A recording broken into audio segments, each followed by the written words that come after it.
I called my barber, said, "Can you get me in?" They said, "Yeah, come this afternoon." I went to the barber shop. So happy and pleased I was going to get a good haircut from a barber I trust. And when it came time for my appointment, the receptionist come out and said, "Mr. Cunningham, I'm sorry, but your barber had to leave on an emergency. He's not here today, but Julie can cut your hair if you want her to." And I thought, well, I'm here. I need a haircut. Julie will be just fine. About 2 minutes later, a girl stepped around the petition. She had hair that was sticking straight up in spikes. Some of it was purple, some of it was blue, some of it was yellow, some of it was orange.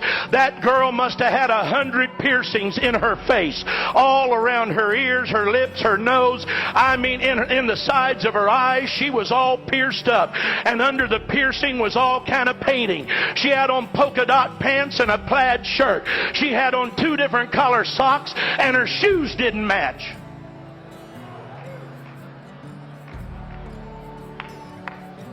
She said, "I'm Julie. Are you Jack?"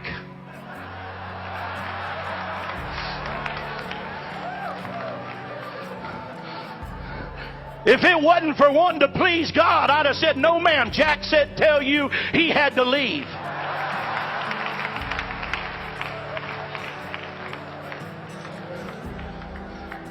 And I thought, well, I'll just endure it. And I went and sat down, and I did like I do too often. I thought I'll just go to sleep. I'll just sit down here and close my eyes and rest while this girl cuts my hair, and I hope she hurries up. There couldn't be anything in the world her and I would have in common. There couldn't be anything on earth she and I'd want to talk about. She wouldn't want to hear anything I got to say. I certainly don't want to hear anything she's got to say. I apologize, but that's what was going through my mind. While she's cutting my hair, she said, "Where do you work?"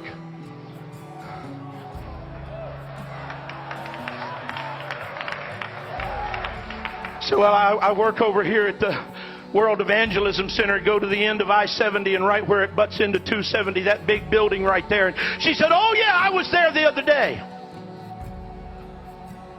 I said, "You were at World Evangelism Center the other day?" She said, "Yeah, you have a bookstore in there, don't you?" I said, "Yes, ma'am." She said, "My mama is a cocaine addict. My uncle is a hopeless cocaine addict."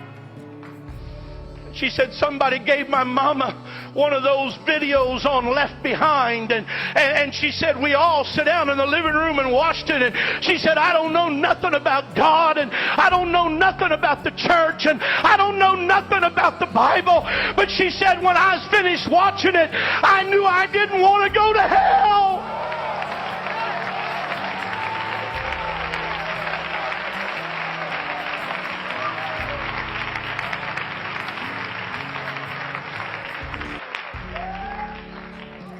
She said, "I went to your bookstore and bought a Bible." She said, "I don't know how else to find out anything about God." She said, "I just bought a Bible and I'm going to start reading it through." She said, "I've had it 2 days now. I've already read." And she named some books that she had been reading from. But she said, "I really don't understand anything about it." And when I looked in the mirror, tears are streaming down her face. The other people that are cutting hair have quit cutting hair. And now they're listening to her talk. And some of them got tears in their eyes. And when I got up out of that chair, I said, "Julie, I want to apologize to you for not telling you about Jesus." I said, "But if you'll stay here, I'm going to go to my office and get a Bible study. And me and you's going to sit out there on that park bench, and I'm going to give you a Bible study and help you know about Jesus."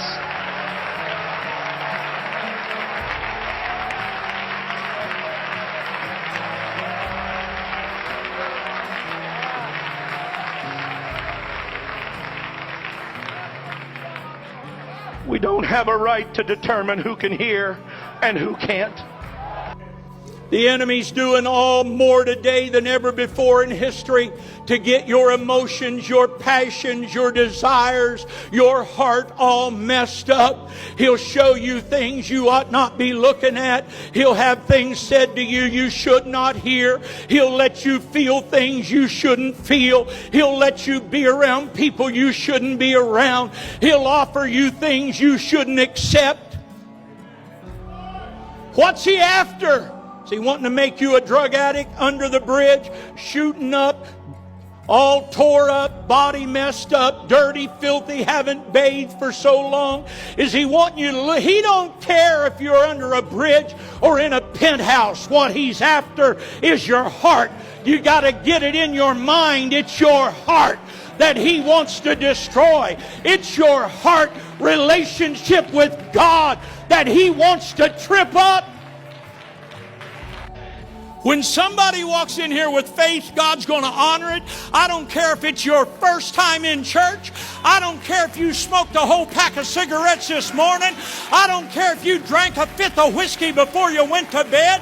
I don't care if you shot up. I don't care if you hopped in a sack with somebody you're not married to. If you'll walk in here and say, God, I need you, and I believe you're the only one that can help me.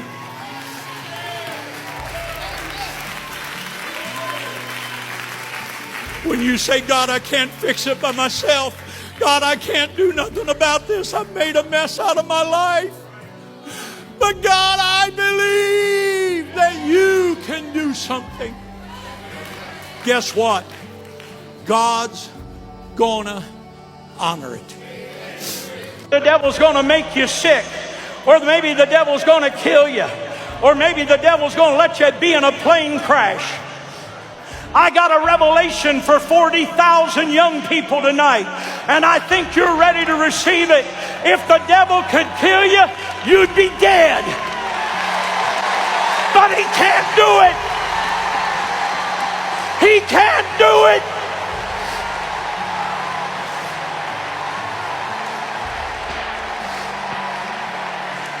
Every young person in this hall, you need to know it.